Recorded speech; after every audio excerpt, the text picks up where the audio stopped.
Ci sono storie che vanno oltre il tempo, storie che non si possono spiegare, ma che ti cambiano profondamente la vita. Storie che non finiscono con la morte, perché continuano a parlare al cuore. Sono storie che ti interrogano, ti sconvolgono, ti trasformano. Come quella di padre Pietro Santoro, il medico delle anime.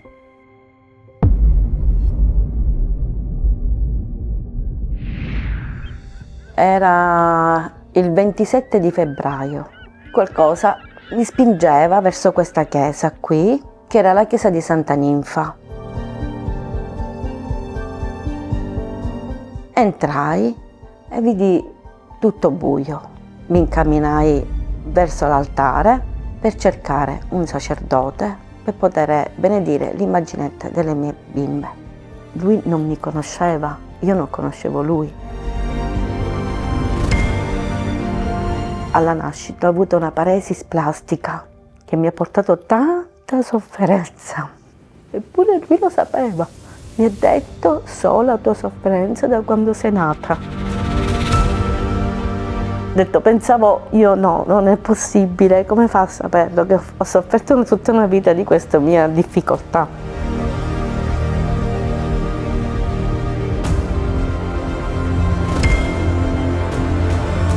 Dopo 2 giorni sono andata a trovare sorella Sofia, che è la mia sorella carnale. Ho detto: Sofia, ma sai, io ho conosciuto un sacerdote meraviglioso, meraviglioso. Così, tutta contenta, mi disse: come si chiama questo sacerdote? Ho detto: Padre Pietro, ed è la chiesa di Santa Ninfa. Lei mi guardò, biancò tutta, diventò pallida. Ma non è possibile quello che tu stai raccontando? Ho detto: non è possibile, perché? Dice: perché Padre Pietro è morto a gennaio. Ho detto: no, guarda, non è possibile, forse tu ti stai sbagliando. Ho detto: perché l'ho toccato, l'ho abbracciato, ho sentito il suo calore, il suo amore. Mi sono chiesta: perché a me? Se non ti ho conosciuto da vivo, come mai ti stai facendo conoscere da morto?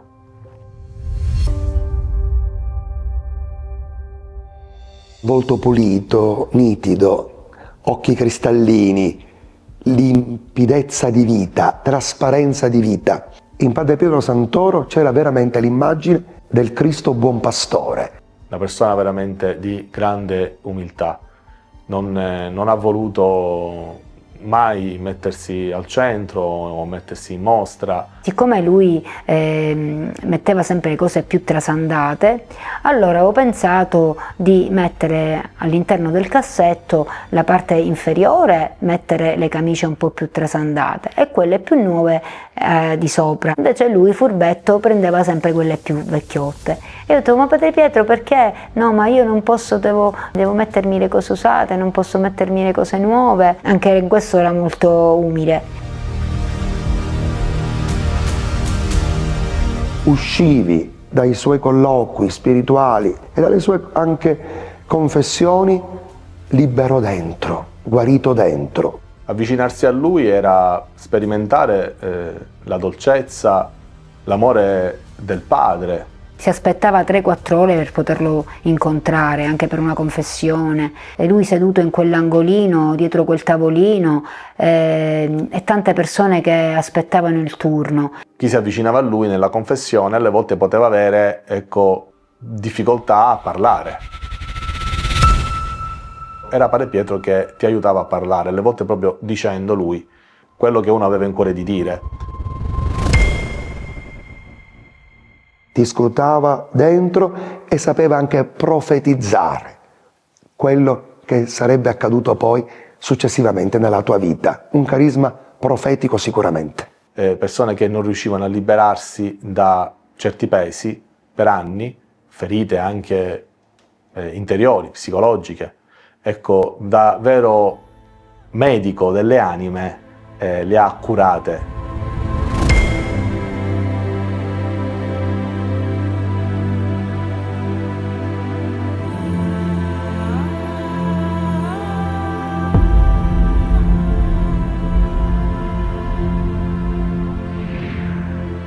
tante persone che hanno avuto una metanoia, proprio un cambiamento esistenziale, un cambiamento di vita.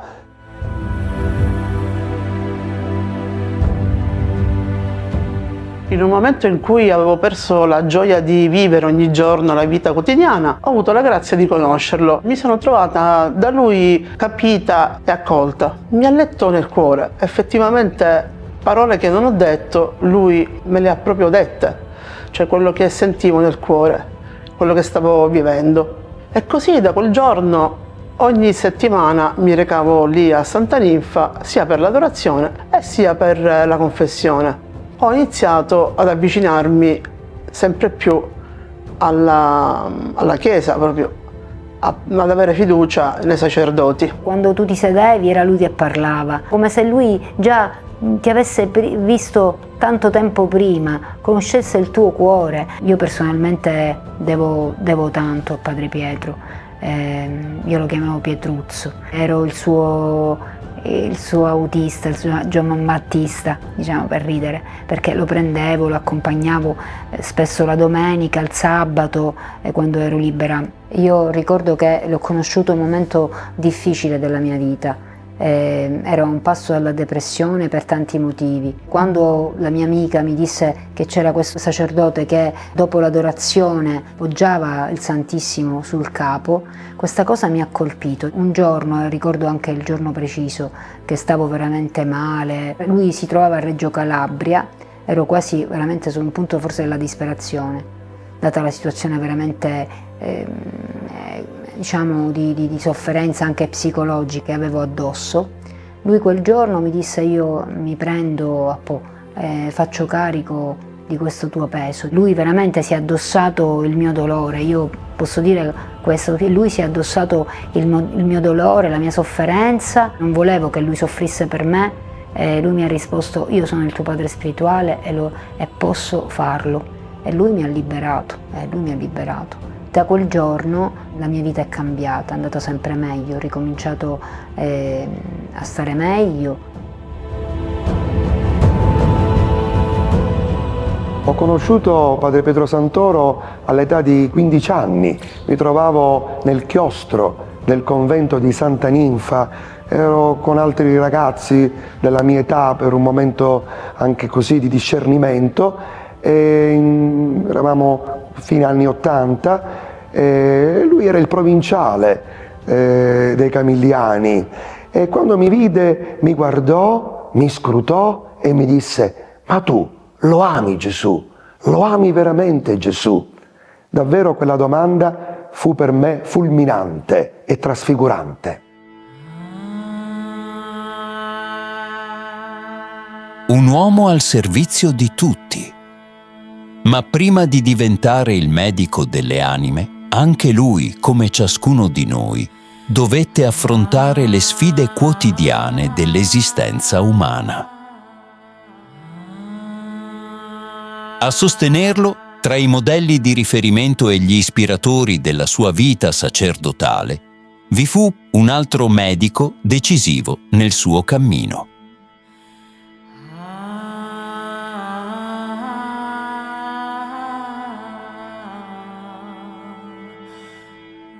Padre Pietro Santoro è nato a Centuripe il 1° novembre del 1931, in una famiglia molto devota e cristiana. La vita di Padre Pietro Santoro è strettamente collegata con la vita di San Pio da Pietrelcina.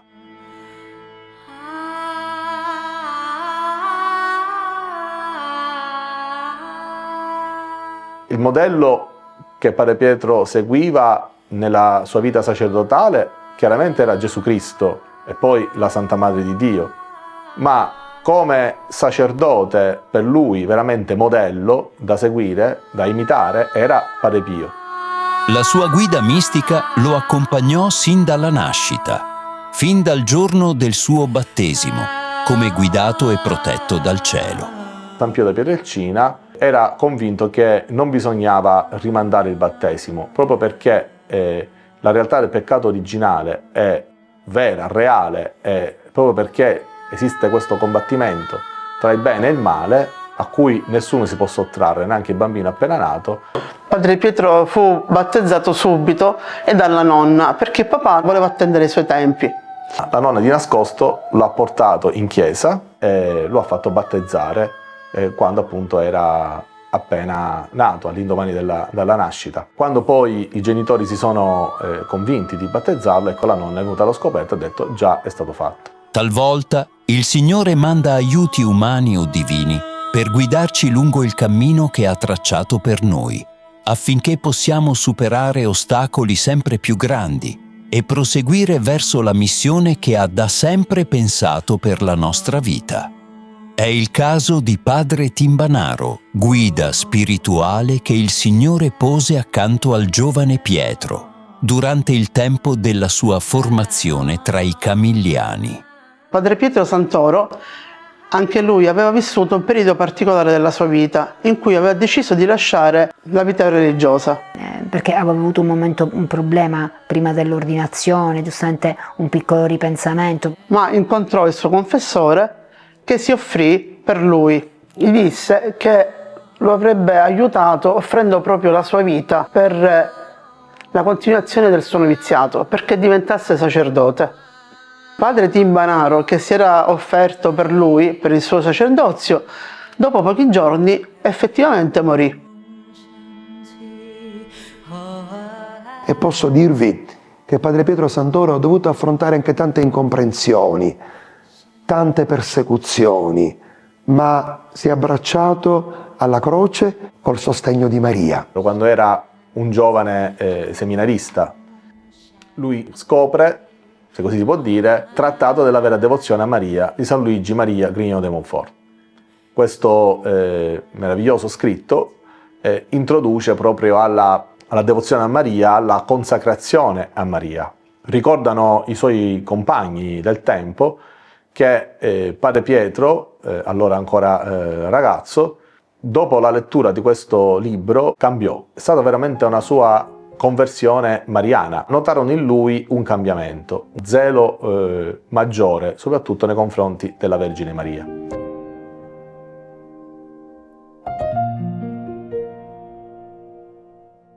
La consacrazione alla Vergine Maria, una consacrazione che Padre Pietro Santoro prende dal grande apostolo di Maria, il Montfort, è una consacrazione che lui ravvivava e rinnovava ogni giorno e che, diciamo così, anche trasmetteva. Portava infatti una catenina alla caviglia come simbolo della consacrazione, che è una catena di legame con la Madonna. Una consacrazione che diventa per il presbitero una tutela, una difesa, una vera e propria protezione da tanti assalti del maligno che potrebbero rendere poi inefficace, inconsistente e vana anche la vita ministeriale. Anche i presbiteri sono tentati e provati. Avere Maria accanto, essere dentro, ecco, il manto di Maria è una garanzia certamente per affrontare il combattimento spirituale. Ecco perché la consacrazione alla Madonna non solo la viveva Padre Pietro, ma anche la proponeva e la consigliava ai suoi figli spirituali e a quanti lo incontravano. Questa consacrazione era vissuta anche da Padre Pio, grande devoto della Vergine di Fatima. Un altro elemento di unione che sanciva la profonda vicinanza spirituale di Padre Pio e Padre Pietro Santoro.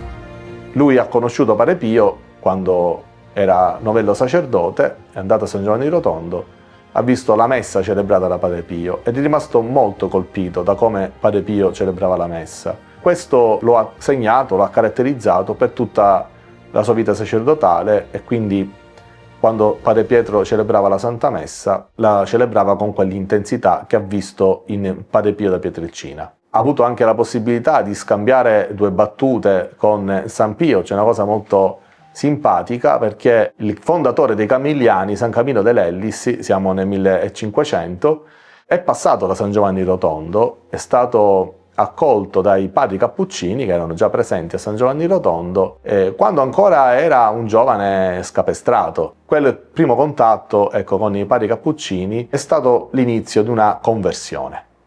Padre Pio amava scherzare con Padre Pietro Santoro quando si sono incontrati, dicendo proprio questo, dice: io alloggio nella stanza che ha ospitato San Camillo de Lellis. Lui c'è stata una notte ed è diventato santo. Io ci abito da 30 anni e sono ancora un povero diavolo. Ecco, fossero tutti poveri diavoli come Padre Pio saremmo salvi. C'è un aneddoto molto importante. Quando già Padre Pio era morto, Padre Pietro è tornato a San Giovanni Rotondo in pellegrinaggio e ha sognato Padre Pio, il quale gli ha detto: adesso continua tu. Questa cosa si è avverata. In qualche modo Padre Pietro è stato il continuatore di Padre Pio. E si è avverata subito. All'indomani di questo sogno ha chiesto ai padri cappuccini di poter amministrare il sacramento della riconciliazione proprio nel confessionale dove abitualmente Padre Pio confessava i penitenti. E glielo hanno accordato. Si è messo lì, è arrivata una donna in lacrime dicendo così: padre, 10 anni fa sono venuta qui e Padre Pio mi ha detto, non mi ha dato l'assoluzione, mi ha detto: torna 13 anni che ti assolvo. Ecco, io sono tornata dopo 10 anni per avere l'assoluzione, ecco, però Padre Pio non c'è più. Ecco, non ha trovato Padre Pio, ma ha trovato Padre Pietro Santoro, il quale l'ha ascoltata e gli ha dato l'assoluzione. Quindi in qualche modo, ecco, chi ha continuato quella missione è stato Padre Pietro Santoro. Ma non è stato solo quel momento lì, ma tutta la sua vita sacerdotale, fin quando è stato qui su questa terra, è stato veramente come quel San Pio de Pietrelcina che appunto accoglieva file di penitenti per ascoltare le confessioni, in qualche modo, come diceva Padre Pio, per strappare le anime al diavolo.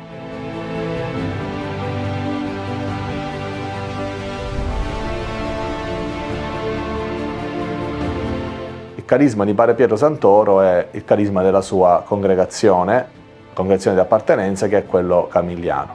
Il carisma camilliano, quello dei chierici ministri degli infermi, si chiamano così. Li chiamiamo camilliani perché li ha fondati San Camillo de Lellis. Il carisma camilliano fondamentalmente si può sintetizzare così: Gesù Cristo è presente nell'ammalato. Quindi quando mi prendo cura dell'ammalato, quando lo aiuto, quando gli do i sacramenti, quando lo aiuto a bere, a mangiare o a qualsiasi cosa possa fare per lui, lo sto facendo per Gesù Cristo. Quando ha svolto il suo ministero a Santa Ninfa, in qualche modo lui ha attualizzato il carisma camilliano, diciamo l'ha interpretato per quello che era in quel momento la sua missione, e in qualche modo gli ammalati eravamo tutti quelli che andavamo lì, cioè l'anima che è ammalata, ferita dal peccato. Anzi, direi che forse questa è la cosa principale. Ecco, questa era la profonda consapevolezza del sacerdote camilliano Padre Santoro. Tutte quelle persone che entravano a Santa Ninfa erano degli ammalati bisognosi di cure. Ore e ore, il confessionale, il luogo del perdono, il luogo della misericordia, ma il luogo dove ci si converte.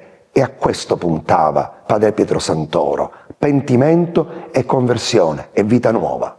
Tanti accorrevano a lui di mattina, di pomeriggio e di sera, senza sosta, ininterrottamente. Ricordo anche certi orari, prima di pranzo, dopo pranzo. Tra l'altro spesso e volentieri io, che lavoravo tutto il giorno, lo trovavo in orari in cui solitamente non trovi un sacerdote o neanche la chiesa aperta. Accoglieva tutti e parlava con tutti ogni giorno, anche spesso, anche se una persona andava più volte al giorno, lui mai ha detto no. Tutti sapevamo di poterlo trovare e di trovare un sacerdote santo che ti ascoltava, e tante volte in fila con noi c'erano anche i sacerdoti. Ricordo tanti volti, giovani, adulti, anziani, ma anche tanti sacerdoti. E ricordo la sua disponibilità. Quando vedeva un sacerdote, chiedeva agli altri penitenti: lo fai passare, sai, è parroco. Davvero anche questa attenzione per i suoi confratelli. Era il confessore dei sacerdoti, seminaristi o novizi di ordini religiosi. Insomma, Santa Ninfa era il confessionale di Palermo. Quando vedeva un sacerdote, allora lì lo faceva passare prima, perché mi ricordo che ai tempi che lui è andato a Reggio Calabria e ritornava quei 3 giorni, c'erano ore di fila per confessarsi, potevi stare anche 3-4 ore in fila e spesso magari alcune volte non riuscivi.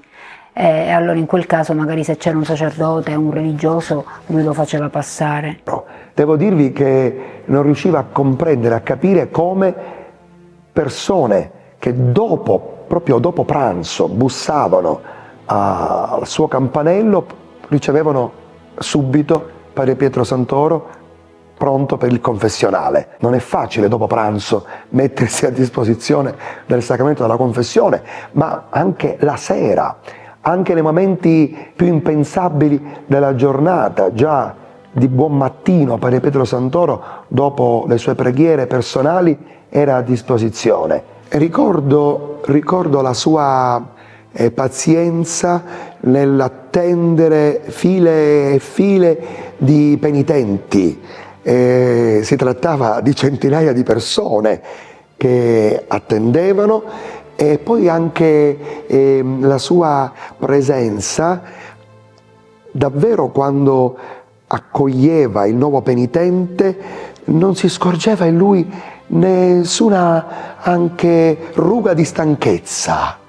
Era davvero impressionante, e ricominciava, è come se fosse il primo, eppure già ne erano passati almeno 30, 40. Questo è davvero un tratto che mi ha impressionato, perché vedere tanta gente in attesa e vedere la sua disponibilità sempre per ognuno, come se fosse solo lui, questo davvero mi ha stupito e mi ha anche edificato.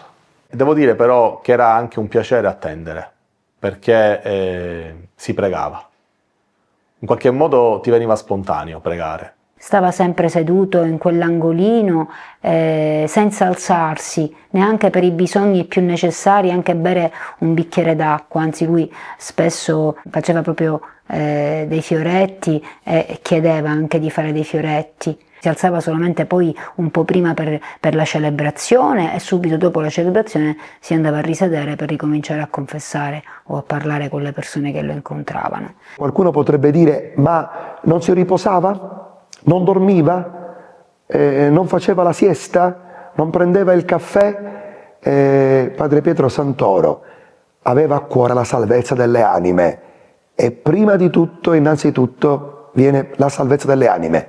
Poi il caffè, il riposino e tutto il resto. Questo mi è rimasto impresso quando ho visto la chiesa di Santa Ninfa aperta anche alle 2, alle 2:30 del pomeriggio. Tutte le volte è stata sicuramente una bella esperienza, liberante, anche con delle lacrime, ecco, perché sia di commozione ma anche di pentimento. Uscivi dalla confessione incoraggiato a fare il bene, incoraggiato a pregare di più, incoraggiato ad evitare il peccato. Proprio in quella chiesa, Santa Ninfa dei Crociferi, Padre Santoro ebbe l'ispirazione di accogliere e scegliere anime a sostegno dell'intera Chiesa. Il cuore di Gesù aveva delle grandi sofferenze per l'incorrispondenza dei poveri sacerdoti, messe celebrate di fretta, male, peccati, doppie vite. Il Padre Pietro è profetico, questa intuizione anticipa sicuramente di alcuni anni una crisi profonda che la Chiesa vivrà nel dopo concilio, di tanti abbandoni dei sacerdoti. Mi ha spiegato che c'era un gruppo di donne che pregava per i sacerdoti e che c'era bisogno di preghiera, di offerta. Ha creato le piccolissime perché, sapendo cosa significa fare un cammino spirituale, un cammino per il sacerdozio, sapeva che in vari periodi possa esserci un periodo in cui un sacerdote ha bisogno spiritualmente d'aiuto. Padre Pietro intuisce anche che questa ispirazione che gli è venuta deve essere messa in pratica da anime come Maria e le pie donne che seguivano Gesù. Sono le anime riparatrici del cuore di Gesù, del cuore di Gesù sacerdote, proprio in riferimento ai sacerdoti. Abbiamo bisogno allora di persone che sono disposte a stare in ginocchio davanti al Santissimo e ad offrirsi come vittime d'amore per il bene dei sacerdoti. Padre Pietro Santoro ha avuto sempre un grande cuore sacerdotale. Lui è il primo a fare questo passo, a vivere questo atto di riparazione, di sacrificio. Queste anime hanno il compito di offrirsi, di sacrificarsi, di riparare con il fine della santificazione dei sacerdoti. È un'offerta fatta al Sacro Cuore di Gesù e al Cuore Immacolato di Maria. Infatti queste piccolissime principalmente sono consacrate a Maria con la consacrazione proposta dal Monforte, quella che appunto consiste in questo donarsi totalmente a Maria. Piccolissime perché nella piccolezza si rifacevano pure alla piccolezza di Santa Teresa di Lisieux, come piccolezza, come umiltà. Spiegava sempre questo: l'albero ha le sue radici e sono le radici che tirano la linfa per portare gli alimenti e rinvigorire l'albero. E noi dovevamo essere appunto queste radici che, grazie alle preghiere, ai sacrifici, ai fioretti, potevamo dare linfa all'albero che era la Chiesa. Le piccolissime sono le mamme dei sacerdoti, semplicemente pregano per loro e offrono le loro sofferenze, la propria vita. Lui diceva sempre: ognuno di voi adotti un sacerdote, anche se non lo conosce, e preghi per tutti i sacerdoti, in modo particolare per quel sacerdote. Lui leggeva i cuori. Quando si presentava una persona, sapeva se poteva essere per lui d'aiuto, per lui ma per tutti i sacerdoti.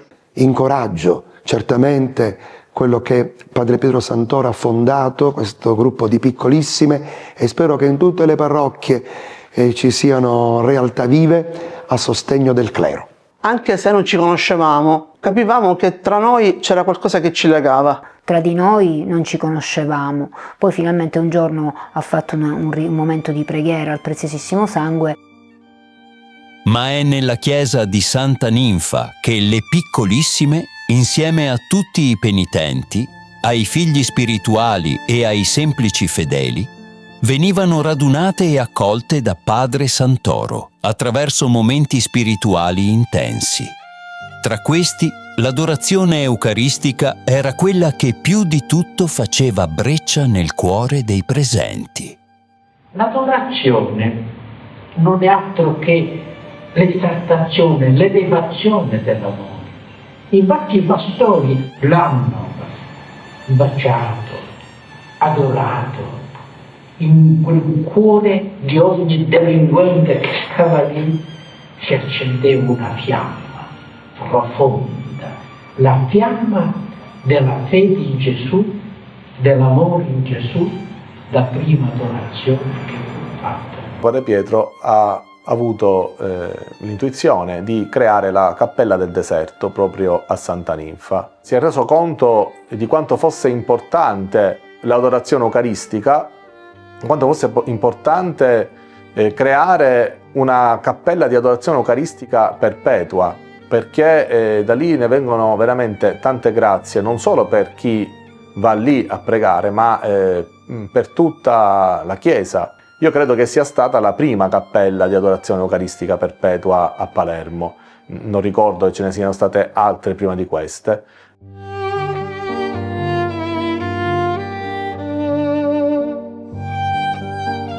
Sicuramente un grande merito di Padre Pietro Santoro. Ricorda Santa Ninfa mattina, pomeriggio e sera l'esposizione del Santissimo, quindi l'adorazione direi quasi perpetua, forse solamente la notte, ma tutta la giornata era intrisa di Eucaristia. Era un posto silenzioso, bellissimo, dove tu potevi stare lì in preghiera, potevi metterti o seduto in ginocchio perché c'erano anche i cuscini per terra, e potevi stare lì a pregare senza nessuno che ti disturbava. Si rispettava la presenza di Gesù. Padre Pietro tutte le settimane faceva un momento di adorazione eucaristica comunitaria la sera. tanta gente andava, si è chiaramente anche diffusa la voce di un momento di preghiera così bello, così intenso, con l'adorazione eucaristica.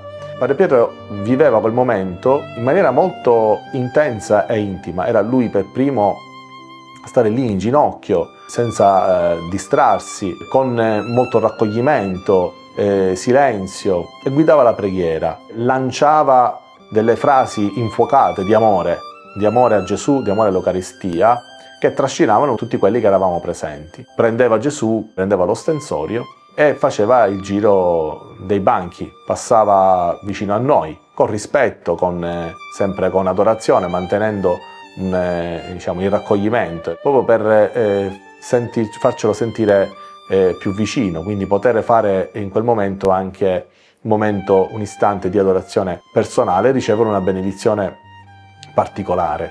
Ecco, questa era una cosa che colpiva molto in quel momento di adorazione eucaristica. Ecco la prima grande adorazione. Voi non avete capito il gesto. Gesù è passato accanto a voi ed si è posato sulla testa per ragioni vere, sulla guancia va fatta una carezza. Gesù lo fa perché? Perché ci ama. E tante grazie sono arrivate a tanta gente proprio in questi momenti di preghiera con Gesù esposto.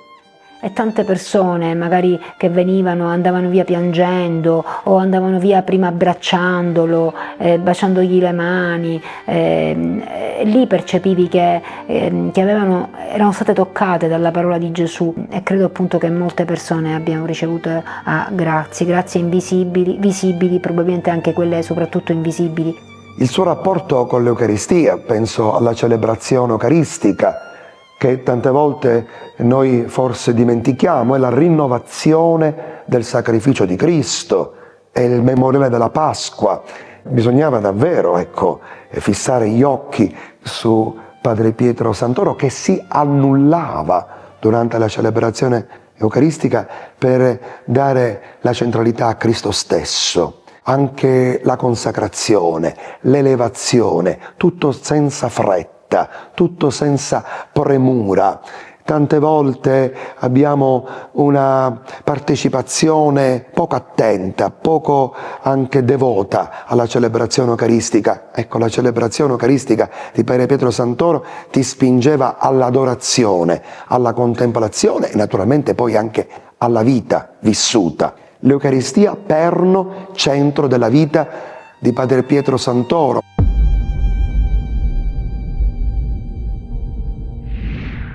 Una cosa sola, il rosario in famiglia, lo dice Giovanni Paolo II, lo chiede la Madonna a Medjugorje, dove la famiglia si riunisce a pregare col rosario, il demonio fugge e va via il cancro della divisione. Bene, come dice Maria, il rosario. Ma è soprattutto a Medjugorje che Padre Santoro dava piena voce al suo carisma. Ho potuto conoscerlo meglio in un pellegrinaggio a Medjugorje. Io partecipavo con un gruppo, con un sacerdote di mia conoscenza, ma uno dei sacerdoti che ci accompagnava era proprio Padre Pietro Santoro. E lì ho potuto veramente constatare il suo grande amore per Maria, per la Chiesa, per l'Eucaristia e per le anime.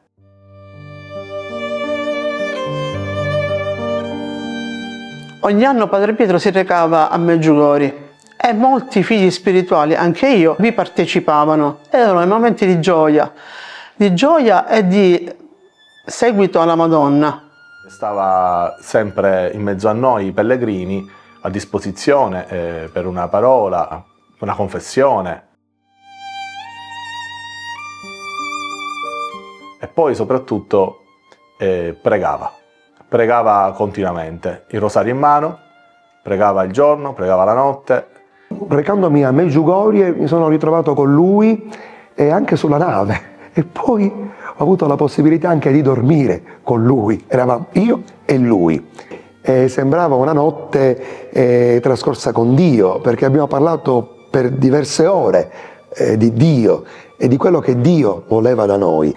Una notte di preghiera, una notte davvero mistica, tra la preghiera e qualche canto e anche qualche parola edificante per me. Ho notato in quella notte anche qualche esperienza particolare che lui viveva nel suo rapporto intimo con Dio, e questo, anche se non ve l'ho mai detto, mi è rimasto nel cuore. La santità è soprattutto e innanzitutto relazione con Dio, incontro con Dio, comunione con Dio, uomo di Dio che parlava con Dio.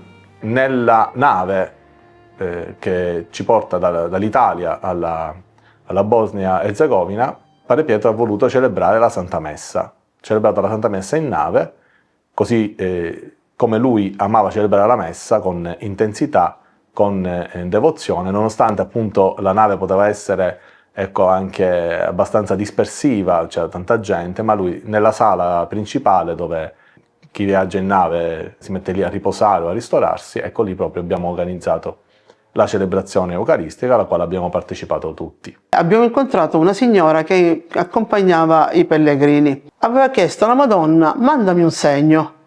Ci ha raccontato che Padre Pietro negli anni passati era tra i sacerdoti che potevano avvicinarsi alle veggenti. La donna aveva chiesto una grazia speciale: ricevere un abbraccio e un bacio da Maria. Fu proprio Padre Santoro il tramite di quel gesto. La Madonna gli aveva detto: i primi occhi che ti fissano, dagli un abbraccio e una benedizione. E così fece. Ci raccontò appunto che Padre Pietro, uscendo dalla stanza in cui si incontravano, aveva visto lei, ha detto semplicemente: te lo manda la Madonna, che era un bacio.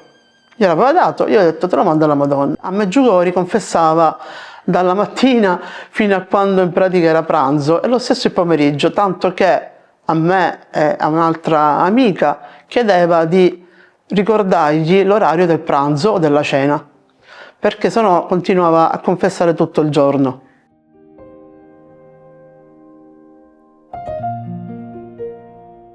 Tutti lo cercavano, tutti lo volevano, e quindi anche in quel pellegrinaggio Padre Pietro Santoro aveva poco tempo per pranzare e per cenare, perché era lì, immolato su quell'altare del confessionale, ma anche quando camminava per strada con la sua bella talare con la croce rossa, tutti lo fermavano. Tanti gli baciavano la mano e tanti gli chiedevano qualche consiglio. Era anche a Medjugorje il Padre Pietro Santoro che camminava per le strade per avvicinare a Cristo anche quanti a Medjugorje erano andati per quel sollievo spirituale, ma che avevano certamente anche sperimentato nell'incontro personale, nello sguardo ravvicinato con Padre Pietro Santoro. Quei pellegrinaggi diventavano missione pastorale a 360 gradi. Proprio a Medjugorje, Padre Santoro comprenderà che ogni cammino ha un inizio e un compimento. Ci fu un segno, qualcosa che gli fece intuire che quelli sarebbero stati gli ultimi mesi del suo cammino terreno.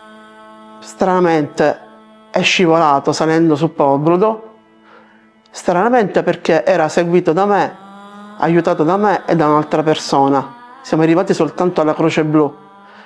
Riscendendo era molto turbato.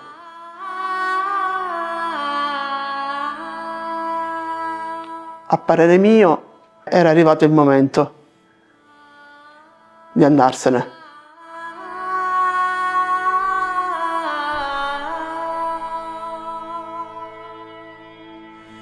Era turbato perché sapeva di lasciare situazioni non compiute.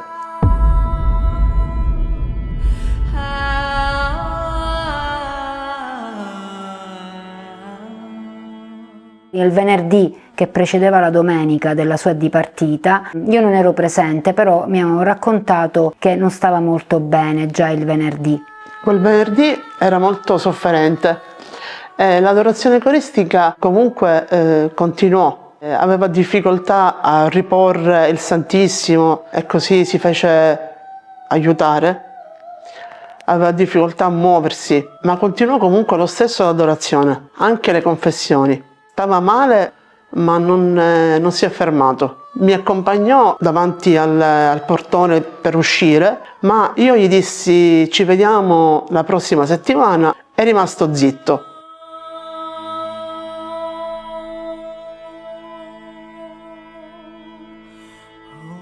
Con il senno di dopo mi resi conto che c'era qualcosa di strano, ma non me ne preoccupai. A domenica seppi che era morto e quindi avevo percepito così il motivo per cui era rimasto in silenzio. Invece solitamente, sorridendo, mi rispondeva dicendomi ci vediamo la prossima settimana, ti aspetto.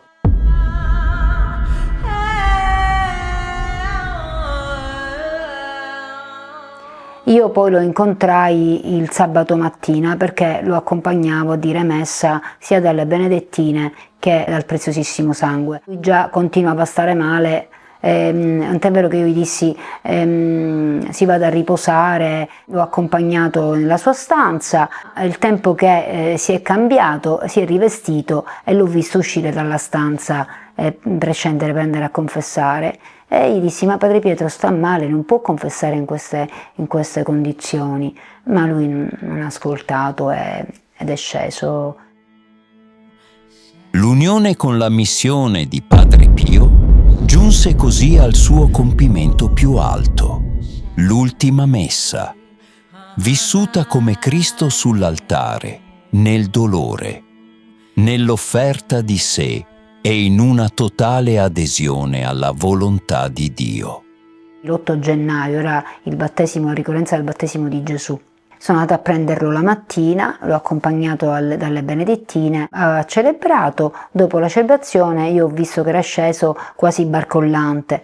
Allora ho detto guardi, ma non si potrebbe evitare di andare al Preziosissimo Sangue perché lei non sta bene, non si regge neanche in piedi. E lui no, ha voluto andare. Quella messa me la ricordo ancora perché è stata appunto l'ultima messa, anche se io non lo sapevo, nessuno avrebbe potuto immaginare quello che sarebbe successo la sera. Durante la messa ricordo che è stato malissimo, ha celebrato a stento, fermandosi, chiedendo aiuto, riviveva l'ultima stessa messa che aveva celebrato Padre Pio, sorretto, piangeva, chiamava spesso mamma, mammina.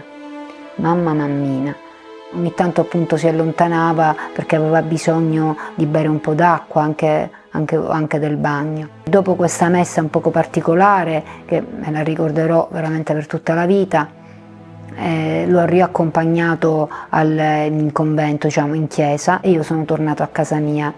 Ricordo che quel giorno io fremevo perché l'avevo lasciato e non stava bene.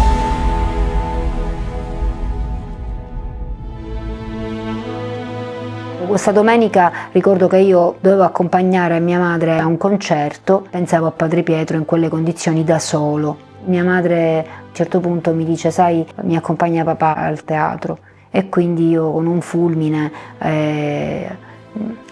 ora potevano essere le 15:30, mi sono di nuovo recata da Padre Pietro. Padre Pietro aveva dei momenti di lucidità e momenti di non lucidità. È una cosa che ci ha stranizzato, chiedeva sempre che ora erano, spesso chiedeva sempre che ore sono. E poi nel pomeriggio ha chiesto anche di recitare il rosario, poi riposava, un po' si svegliava, poi chiedeva un po' la mamma. Io intorno alle 10:30, 11 così, sono dovuta andare via. Il priore aveva deciso appunto che non si poteva stare tutti lì perché magari si creava confusione. Erano rimasti con Irene, che in tutti i casi se la situazione peggiorava mi richiamava e io sarei riscesa. Quindi poi mi ha richiamato e subito sono corsa di nuovo, ma già aveva aspirato.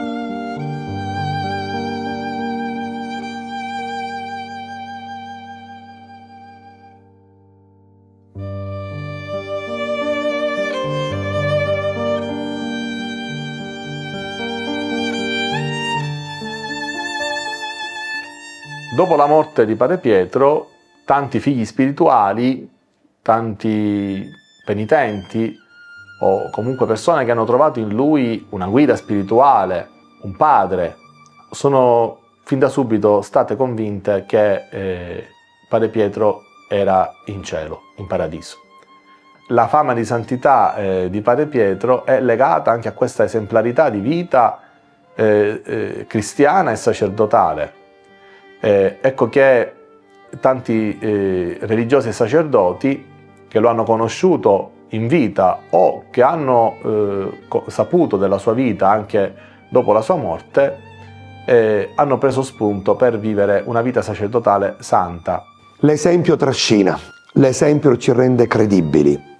Oggi abbiamo bisogno di sacerdoti che diventano un esempio vivente di Cristo che cammina, di Cristo buon pastore, di Cristo che parla. Non dovrebbero mai mancare sacerdoti disponibili per il sacramento della confessione e non dovrebbero mancare chiese aperte. Esempi come Padre Pietro Santoro sono esempi di vera e propria attrazione vocazionale e vi assicuro che le nostre chiese avranno un risveglio vocazionale, ma soprattutto un risveglio di fede. Già ai funerali di Padre Pietro si è verificata qualcosa di diciamo inspiegabile nella assoluta folla, assoluta presenza di tanti fedeli che erano lì comunque per vivere l'ultimo momento insieme a lui, anche per ringraziarlo. E quindi tanti peccatori che hanno, con la grazia di Dio e con il sorriso di Padre Pietro Santoro, effettivamente, realmente, veramente cambiato vita.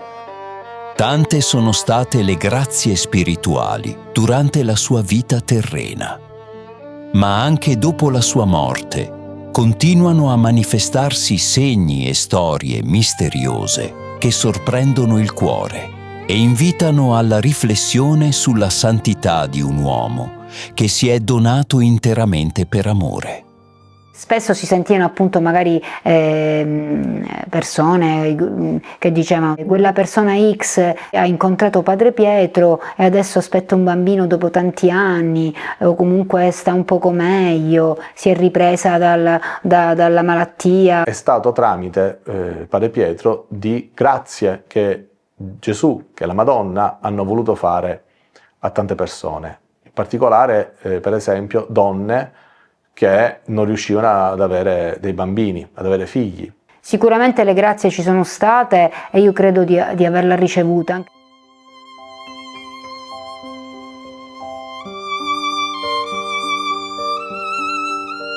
Nell'avvicinarsi del mio compleanno gli chiesi se poteva venire a cena e lui stranamente mi disse sì. È venuto a casa mia, una sorella era sposata ma non aveva avuto bambini.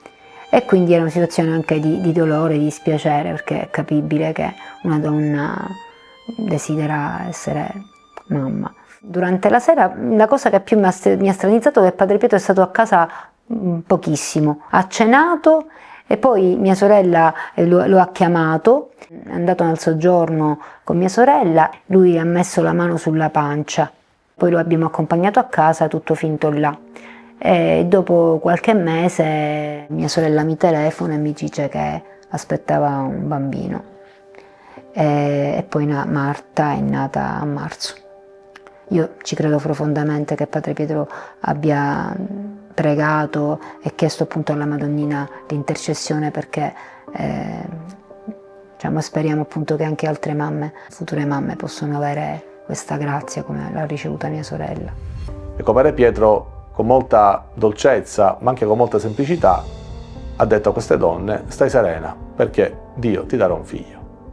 Ecco, era un atto di fede anche che chiedeva, perché ci vuole fondamentalmente anche la nostra adesione di fede. Quando il Padre Pietro diceva queste cose, lo diceva perché ne era convinto e la persona doveva aderire. Queste donne adesso ringraziano Dio e Padre Pietro perché quello che Padre Pietro ha detto si è avverato, quindi è stato il tramite per queste grazie. Sento presente la sua preghiera e la sua vicinanza.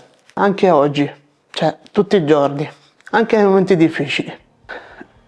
Anche io, dopo 13 anni dalla sua morte, mi sento accompagnata da Padre Pietro con la preghiera. Questo non succede solo a me, ma anche a tante altre persone che continuano a sentirsi accompagnate e seguite da Padre Pietro. Ci sono molte persone che non l'hanno conosciuto da vivo, ma che adesso, tramite altre persone che invece hanno avuto la grazia di conoscerlo, vivono il suo carisma. Tante persone che lo hanno avuto vicino durante la vita lo hanno avvertito presente anche dopo la morte, alle volte con dei sogni, delle risposte che sono arrivate nei sogni, sognando Padre Pietro, o con tante altre grazie che sono arrivate per sua intercessione. Ecco, Padre Pietro continua a lavorare per noi anche dal cielo.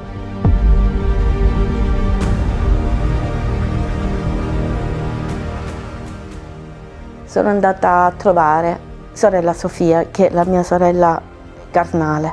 E ho detto: Sofia, ma sai, io ho conosciuto un sacerdote meraviglioso, meraviglioso. Così, tutta contenta, mi disse: come si chiama questo sacerdote? Ho detto: Padre Pietro, ed è la chiesa di Santa Ninfa.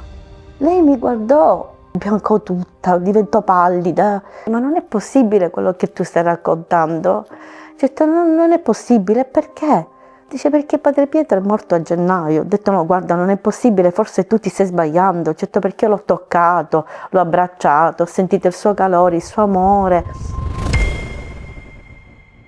Ho detto: aspetta un attimino. E mi ha portato questa immagine di Padre Pietro. Quando l'ho vista, io mi sono sentita male. Ma non male, un malore di sofferenza, ma di domanda. Dopo 2 giorni sono ritornata in chiesa, ho percorso ancora una volta quella navata.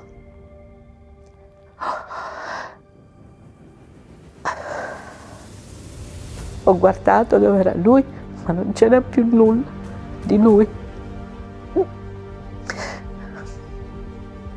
Mi sono avvicinata all'altare, c'era una donna, ho chiesto dov'era, volevo parlare con Padre Pietro, ma quella donna mi ha detto che non c'era più, che era morto a gennaio.